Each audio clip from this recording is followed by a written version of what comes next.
I've been into apologetics for Christianity for about a year now, and one thing that literally comes up in practically every single conversation I have, or argument, whatever you want to phrase it, is evolution.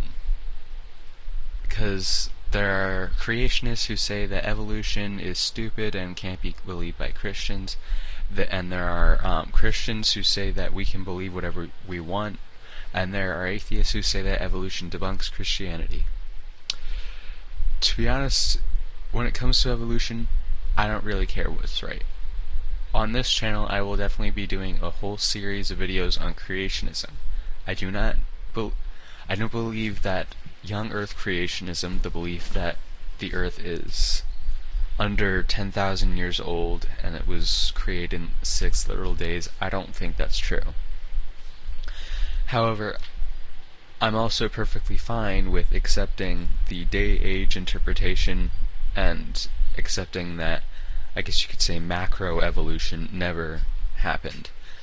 I don't think that that is likely, and I'm probably going to be creating a couple of arguments for evolution. Most of it is going to be on the age of the Earth.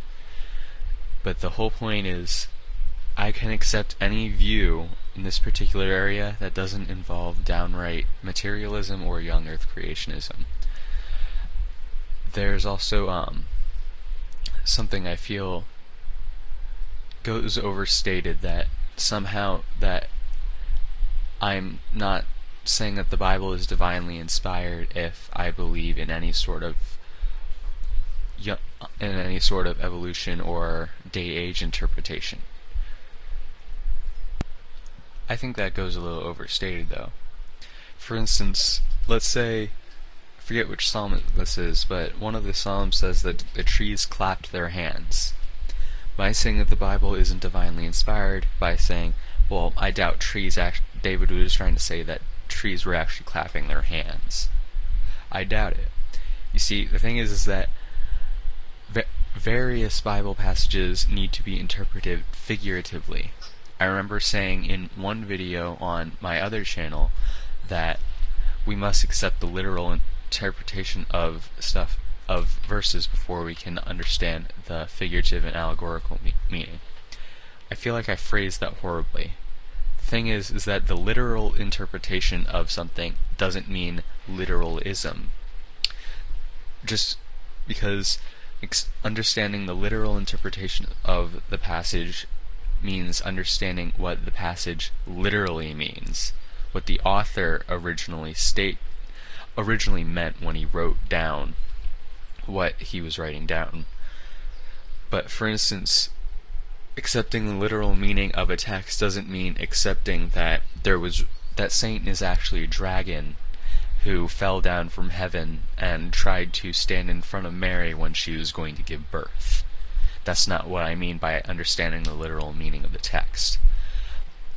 The thing is that understanding the allegorical and figurative interpretations means understanding what can be behind what the author originally meant. And so, I apologize for stating what I said horribly. And I feel as though that whenever I do videos on evolution and creation, what I really am just going to hate is the fact that I'm going to have people on the evolution side saying, or the atheistic side, I shouldn't equate that, saying that I'm supporting something that goes against my beliefs, and creationists saying pretty much the exact same thing. So I want to make this disclaimer. I could accept any particular view out there, and I get tired of people automatically assuming I'm a creationist when I'm just a Christian. Yeah. Anyway, that was all I meant to go for.